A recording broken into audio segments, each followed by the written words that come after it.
తాకట్లో ఉన్న మీ బంగారాన్ని విడిపించి ఆ రోజు ఆన్లైన్ రేటుకి కొంటాం. Sharma gold company.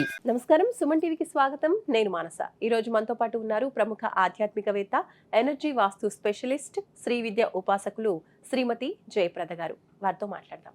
అమ్మ నమస్కారం. అమ్మ నమస్తే అమ్మ. శ్రీమాత్రే నమః. అమ్మ, శ్రావణ మాసం వచ్చేసింది. అందరూ కూడా మహిళలు పూజలు, వ్రతాలు, నోములు చేసుకుంటూ ఉన్నారు చక్కగా.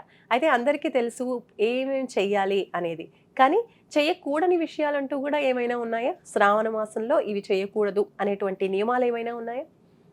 ఉన్నాయి నాన్న, తప్పకుండా ఉన్నాయి. ఎందుకంటే శ్రావణ మాసం అంటే ఏంటంటే ప్రతి నెల ఒక్కొక్క నక్షత్రం మీద చంద్రుడు పౌర్ణమి రోజు తిథి వస్తుంది కనుక దాన్ని మనం ఆ మాసం కింద ఆ పేరుని పిలుస్తుంటాం. అంటే ఏంటి అంటే ఇక్కడ శ్రావణం అంటే శ్రావణ నక్షత్రం మీద వస్తుంది. శ్రావణ మాసంలో శ్రావణ పౌర్ణమి శ్రావణ నక్షత్రము. ఈ శ్రావణ నక్షత్రం మకర రాశిలో ఉంటుంది. మకర రాశిలో ఉండడం వల్ల మకర రాశికి అధిపతి శనేశ్వరుడు. అంటే శని భగవానుకు సంబంధించిన విషయము, తర్వాత చంద్రుడికి సంబంధించిన విషయాలు, తర్వాత శ్రావణ మాసం లక్ష్మీ అమ్మవారివి పూజలు చేస్తాం ఎక్కువగా. అలాగే శివుడికి ఎక్కువ ఆరాధన చేస్తుంటారు. అలాగే వెంకటేశ్వర స్వామికి ఆరాధన చేస్తుంటాము. అలాగే గౌరీదేవి మంగళగౌరి పూజలు చేస్తుంటాం శ్రావణ మాసంలో. చాలా మంది కొత్తగా పెళ్ళైన వాళ్ళు నోములని ఉంటుంటాయి. వీళ్ళకి ఆ శ్రావణ మాసంలోనే మంగళగౌరి నోము అని వ్రత ప్రారంభం అవుతుంది. ఇవి నేర్చుకుంటుంటారు. సో అంటే మనకి ఇక్కడ ఎవరెవరిని కొలుస్తున్నాం? గౌరీదేవిని, పరమేశ్వరుని, లక్ష్మీ అమ్మవారిని, విష్ణువుని, నలుగురు దేవతల్ని పూజించే ఒక ఏకైక మాసం అంటే శ్రావణ మాసం. సో ఈ మాసంలో ఏంటంటే కార్తీక మాసం కూడా మనం చాలా వీళ్ళిద్దరిని కొలుస్తాం. అయితే అక్కడ దామోదర అనే పేరుతో వస్తుంది అక్కడ. ఇక్కడ శ్రావణ మాసంలో మాత్రం విడివిడిగా వస్తాయి. శ్రావణ గురువారాలు సపరేట్ గా చేస్తాం, శ్రావణ శుక్రవారాలు సపరేట్ గా చేస్తాం, శ్రావణ సోమవారాలు బాగా చేస్తారు, శ్రావణ ఆదివారాలు కూడా చేస్తారు. ప్రతి రోజు స్పెషల్ అయిన రోజు ఏదైనా ఉంది అంటే అది శ్రావణ మాసం. ఇక చేయకూడని పనులు అంటే శ్రావణ మాసం వచ్చిన తర్వాత చాలా మంది ఏంటంటే ఇంట్లో చాలా కొన్ని విషయాలు మార్చుకోవాలి. శ్రావణ మాసం తెల్లవారుజామునే లేవడం అలవాటు చేసుకోవాలి. అంటే కార్తీక మాసం అయితే తెల్లవారుజాము చేసి స్నానం చేస్తాము. శ్రావణ మాసంలో కూడా తెల్లవారుజామునే శ్రావణ స్నానం అంటారు అని. శ్రావణ మాసం పాడ్యం రోజే శుభ్రంగా తనంటూ స్నానం చేసి ఇంటి ముందు ఒక మంచిగా గుమ్మానికి పసుపు రాసి మంచి అందమైన ముగ్గు, ఆ ముగ్గు వేసి అక్కడ మధ్యలో ఆ ముగ్గులో దీపం పెట్టాలి ఫస్ట్ డే. చాలా మంది ఏంటంటే శ్రావణ శుక్రవారాలు కానీ శ్రావణ మంగళవారాలు కానీ వాళ్ళకి ఏదైతే విశేషం అనిపిస్తుందో సోమవారం చేస్తారు. కానీ ఇక్కడ మనం ఏంటంటే శ్రావణ పాడ్యమి రోజు మంచిగా ముగ్గు వేసి అందమైన ముగ్గు, అందులో మంచిగా మధ్యలో ఒక దీపం పెట్టామంటే లక్ష్మీ అమ్మవారి అనుగ్రహం కలుగుతుంది. సో చక్కగా ఆ రోజు చేయొచ్చు. మళ్ళీ శ్రావణ అమావాస్య రోజు చేయొచ్చు మళ్ళీ ఇదే దీపం. పాడ్యమి మళ్ళీ లాస్ట్ మా శ్రావణ మాసం అంతా అయిపోయిన తర్వాత అమావాస్య రోజు చేసుకోవచ్చు. అంటే రోజు కుదిరితే పెట్టుకోవచ్చు శుభ్రంగా, లేదంటే కుదరదు కదా. చాలా మంది ఉద్యోగాలు వ్యాపారాల్లో ఉన్నంతలో బిజీగా ఉంటారు కనుక సో శ్రావణ పాడ్యం రోజు పెట్టి మళ్ళీ శ్రావణ అమావాస్య రోజు పెట్టచ్చు. ఇది గుమ్మంలో వేసిన ముగ్గుకి దీపం పెట్టాం. చేయకూడని పనులు అంటే ఏంటంటే పాత బట్టలు ఏవైనా ఉంటే వాటిని అంటే కుట్టించడం కానీ లేకపోతే వీళ్ళు కుట్టుకోవడం కానీ ఆ పనులు చేయకూడదు. ఇప్పుడు చిరిపోయి కొన్ని బట్టలు చిరిపోయి ఉంటాయి, అవన్నీ తీసుకెళ్లి టైలర్కి ఇచ్చి కుట్టమని చెప్పడం, అలా కుట్టించుకోకూడదు ఈ మాసంలో. అలాగే ఏవైనా బట్టలు చిరిగిపోతే అవి కుట్టుకుని వీళ్ళు వేసుకోకూడదు. శ్రావణ మాసం అంతా ఏంటంటే మంచి ఉతికిన బట్టలు వేసుకుంటూ ఉండడము, వీలైతే కొత్త బట్టలు వేసుకోవడం ఇంకా మంచిది, శ్రేష్టము. ముఖ్యంగా పూజారాధన దీపారాధన చేసినప్పుడు ఇంట్లో ఒక మంచి వస్త్రం, మడి వస్త్రంలా పెట్టుకొని ఈ మాసం అంతా దీపం పెడితే మంచిది. అంటే ఎలా పెడితే అలా మనం దీపం పెడుతుంటాం కదా. మామూలుగా ఏవే బట్టలు అంటే అవి అందుబాటులో ఉండేవి. చాలా మంది నైట్లు కొని వేసుకుని దీపం పెడుతుంటారు.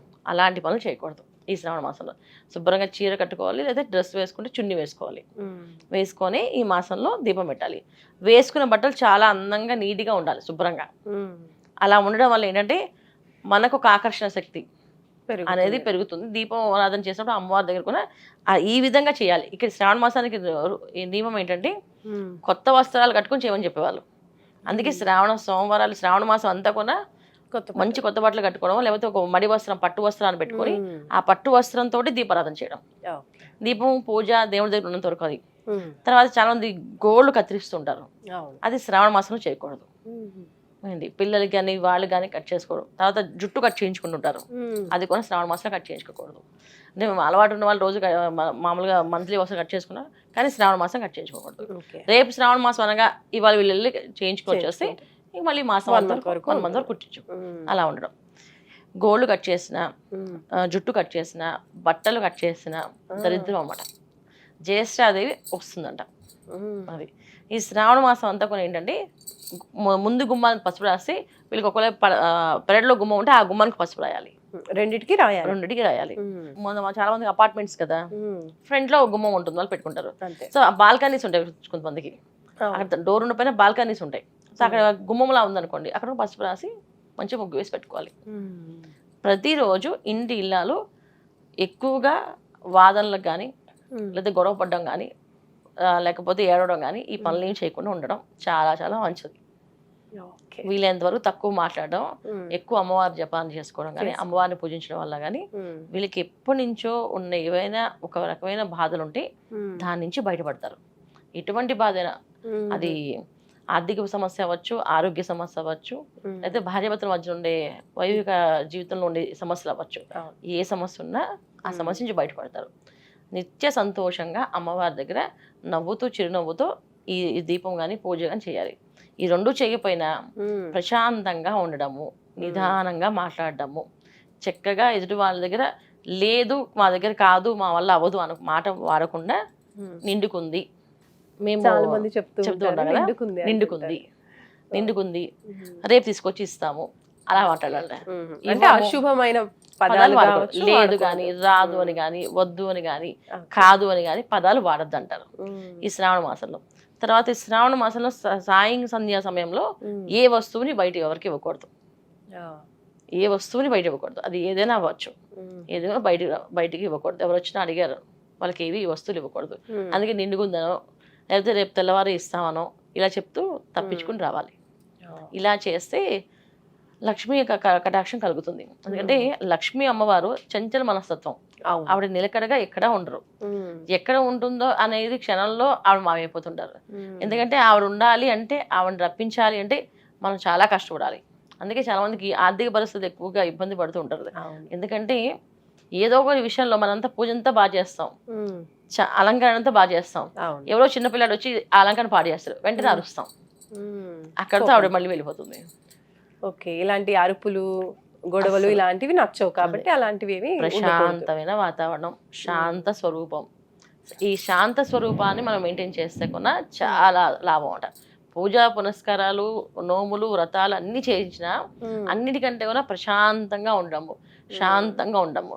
మనం ఏ రోజు పూజా విధానం అన్ని అనుకుంటామో ఆ రోజు ఇంట్లో పని వాళ్ళకు రాకుండా మానేస్తుంటారు. పరీక్ష అనమాట. అవును, నిజమే. ఏంటి ఆ రోజే పిల్లలు బాగా సతాయిస్తుంటారు, అది కూడా పరీక్షే. ఆ రోజే ఇంట్లో ఎవరో ఒకరు వస్తూ ఉంటారు, ఎవరో మనకి నచ్చిన వాళ్ళు కూడా వస్తూ ఉంటుంటారు. సో ఇవన్నీ కూడా ఏంటంటే అదంతా పరీక్షా కాలం అని చెప్పి మన ప్రశాంతగా ఎక్కడ ఏది కూడా ఇబ్బంది పడకుండా ముందుకు వెళ్ళడానికి ప్రయత్నం చేయాలి అంతే. ఎందుకంటే మన మైండ్ లో చాలా చాలా ఆలోచనలు వస్తాయి, దాన్ని పక్కన పెట్టేసి లేదు నాకు అమ్మవారి అనుగ్రహం కావాలి అందుకే చేయాలి అని శ్రావణ మాసాన్ని ఇలా వినియోగం చేసుకుంటే ఆర్థికపరమైన ఇబ్బంది నుంచి బయటపడతారు. ఉద్యోగ సమస్యలు ఏమైనా ఉంటే బయటపడతారు. ఎందుకంటే ఇది శ్రవణ నక్షత్రం మీద వస్తుంది, మకర రాశిలో వస్తుంది కనుక డెఫినెట్ గా ఆర్థికమైన పరిస్థితుల నుంచి కానీ, ఉద్యోగ సమస్యల నుంచి కానీ, వ్యాపార సమస్యల నుంచి కానీ, వివాహ ప్రయత్నాలు ఉన్న వాళ్ళకి వివాహ సమస్యల నుంచి కానీ బయటపడే అవకాశం ఎక్కువగా ఉంటుంది. చాలా బాగుంటుంది కదా. రైట్ అమ్మా, చాలా చక్కగా అందరూ కూడా ఏం చెయ్యొచ్చు అనేది చెప్తూ ఉన్నారు. కాబట్టి చిన్న చిన్న విషయాలు అయినప్పటికీ కూడా లక్ష్మి దూరం కాకుండా స్థిరంగా లక్ష్మీదేవి ఇంట్లో ఉండడం కోసం చేయకూడని విషయాలు ఏంటి, జాగ్రత్తగా ఎలా ఉండాలి అనే విషయాలు తెలియజేసినందుకు ధన్యవాదాలమ్మా. నమస్కారం. నమస్తే అమ్మా. శ్రీమాత్రే నమః. చూస్తూనే ఉండండి సుమన్ టీవీ. నమస్కారం.